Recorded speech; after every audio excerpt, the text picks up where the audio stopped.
ನೋಡಿ ಒಂದಪ್ಪ ಪ್ಲೀಸ್ ರೇ ಖರ್ಗೆ ಅವರು ವಯಸ್ಸಾಯಿತು, ಎಲ್ಲ ಒಂದು ಕಡೆ ಯಾರು ಮೆಚ್ಚಿಸೋದಕ್ಕೂ ಅವರ ಅನುಭವ, ಅವರ ದೂರದೃಷ್ಟಿ ರಾಜಕಾರಣ ನೋಡಿದಾಗ ಇಂಥವರಲ್ಲೂ ಕೂಡ ಕೀಳಿರಿಮೆ ಇದೆ ಅನ್ನೋದು ಮಹಾರಾಜರು ತುಂಬ ಚೆನ್ನಾಗಿ ಹೇಳಿದ್ರು.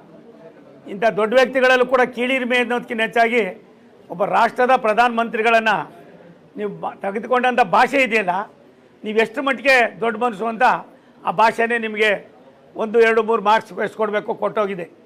ನನಗನ್ನಿಸ್ತಾ ದಯವಿಟ್ಟು ಅವರು ಮೊದಲು ಅವ್ರು ಆಗಿರ್ತಕ್ಕಂಥ ಈ ಪ್ರಮಾದವನ್ನು ಖಾತ್ರಿಪಡಿಸ್ಕೊಂಡು ಅವ್ರು ಮತ್ತೆ ಅದನ್ನು ಕ್ಷಮೆ ಯಾಚನೆ ಮಾಡಿದ್ರೆ ಖರ್ಗೆ ಅವರಾಗೇ ಇರ್ತಾರೆ. ಇಲ್ಲ ಅವರ ಖರ್ಗೆ ಅವರು ಕೂಡ ಎಲ್ಲ ಒಂದು ಕಡೆ ಬಾಯಿ ಚಪ್ಪಲಾದ ವ್ಯವಸ್ಥೆಗೆ ಕಾರಣರಾಗ್ತಾರೆ. ಒಬ್ಬ ರಾಷ್ಟ್ರದ ಪ್ರಧಾನಮಂತ್ರಿಗಳು, ನಾನು ಮೊನ್ನೆ ಬಾಬಾ ಸಾಹೇಬ್ ಅಂಬೇಡ್ಕರ್ ಅವರ ಜಯಂತಿ ದಿನ ನಾವೆಲ್ಲ ಪಾರ್ಲಿಮೆಂಟ್ನ ಪ್ರೇರಣಾ ಸ್ಥಳದಲ್ಲಿ ನಾನು, ಖರ್ಗೆ ಸಾಹೇಬರು, ರಾಷ್ಟ್ರದ ಪ್ರಧಾನಿಗಳು, ರಾಷ್ಟ್ರದ ರಾಷ್ಟ್ರಪತಿಗಳೆಲ್ಲ ಸೇರಿದ್ವಿ. ಅವತ್ತು ರಾಷ್ಟ್ರದ ಪ್ರಧಾನಮಂತ್ರಿಗಳು ಖರ್ಗೆ ಅವರ ಮಾತನಾಡಿದ ಒಂದು ನೋಡಿದಾಗ ನನಗನ್ನಿಸ್ತಾ ಇತ್ತು, ಎಂಥ ದೊಡ್ಡ ಮನುಷ್ಯರು, ಅಂಥ ವ್ಯಕ್ತಿನ ನೀವು ಜೊತೆಯಲ್ಲಿ ದಿನ ಬೆಳಗಾದರೆ ನೋಡಿದವರು, ಅವರ ಅನೇಕ ವಿಚಾರಗಳನ್ನು ನೀವು ಮೈಗೂಡಿಸ್ಕೊಂಡು ಎಲ್ಲ ಒಂದು ಕಡೆ ತೊಳಲಾಟ ಒದ್ದಾಡ್ತಾ ಇರೋರು, ನಿಮ್ಮ ಬಾಯಿಸಿಂದ ಹಿಂಗೆ ಬರ್ತದೇ ಇದ್ರೆ ನೀವು ಇಷ್ಟೊಂದು ಕೀಳು ಮಟ್ಟಕ್ಕೆ ಇಳಿಬಾರ್ದಾಗಿತ್ತು. ಇದು ನಿಮ್ಗೆ ಒಳ್ಳೇದಲ್ಲ, ಗೌರವ ಅಲ್ಲ. ದಯವಿಟ್ಟು ಕ್ಷಮೆ ಯಾಚನೆ ಮಾಡಿ.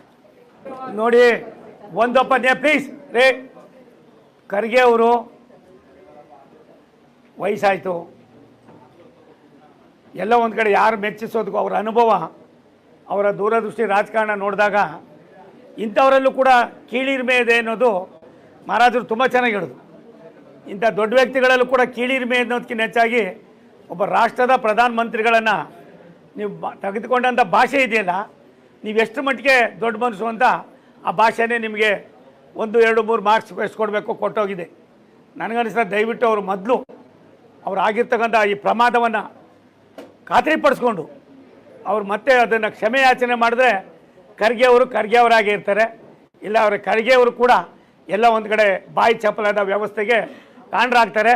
ಒಬ್ಬ ರಾಷ್ಟ್ರದ ಪ್ರಧಾನಮಂತ್ರಿಗಳು, ನಾನು ಮೊನ್ನೆ ಬಾಬಾ ಸಾಹೇಬ್ ಅಂಬೇಡ್ಕರ್ ಅವರ ಜಯಂತಿ ದಿನ ನಾವೆಲ್ಲ ಪಾರ್ಲಿಮೆಂಟ್ನ ಪ್ರೇರಣಾ ಸ್ಥಳದಲ್ಲಿ ನಾನು, ಖರ್ಗೆ ಸಾಹೇಬರು, ರಾಷ್ಟ್ರದ ಪ್ರಧಾನಿಗಳು, ರಾಷ್ಟ್ರದ ರಾಷ್ಟ್ರಪತಿಗಳೆಲ್ಲ ಸೇರಿದ್ವಿ. ಅವತ್ತು ರಾಷ್ಟ್ರದ ಪ್ರಧಾನಮಂತ್ರಿಗಳು ಖರ್ಗೆ ಅವರ ಮಾತನಾಡಿದ ಒಂದು ನೋಡಿದಾಗ ನನಗನ್ನಿಸ್ತಾ ಇತ್ತು, ಎಂಥ ದೊಡ್ಡ ಮನುಷ್ಯರು, ಅಂಥ ವ್ಯಕ್ತಿನ ನೀವು ಜೊತೆಯಲ್ಲಿ ದಿನ ಬೆಳಗಾದರೆ ನೋಡಿದವರು, ಅವರ ಅನೇಕ ವಿಚಾರಗಳನ್ನು ನೀವು ಮೈಗೂಡಿಸ್ಕೊಂಡು ಎಲ್ಲ ಒಂದು ಕಡೆ ತೊಳಲಾಟ ಒದ್ದಾಡ್ತಾ ಇರೋರು, ನಿಮ್ಮ ಬಾಯಿಸಿಂದ ಹಿಂಗೆ ಬರ್ತದೇ ಇದ್ರೆ ನೀವು ಇಷ್ಟೊಂದು ಕೀಳು ಮಟ್ಟಕ್ಕೆ ಇಳಿಬಾರ್ದಾಗಿತ್ತು. ಇದು ನಿಮ್ಗೆ ಒಳ್ಳೇದಲ್ಲ, ಗೌರವ ಅಲ್ಲ. ದಯವಿಟ್ಟು ಕ್ಷಮೆ ಯಾಚನೆ ಮಾಡಿ. ಸಾಕಲ್ಲ ಗುರುಗಳೇ, ನೀವು ಹೇಳೋದು ಬೇಡ, ಇನ್ನೂ ಬೆಳಿಬೇಕಾದವರು.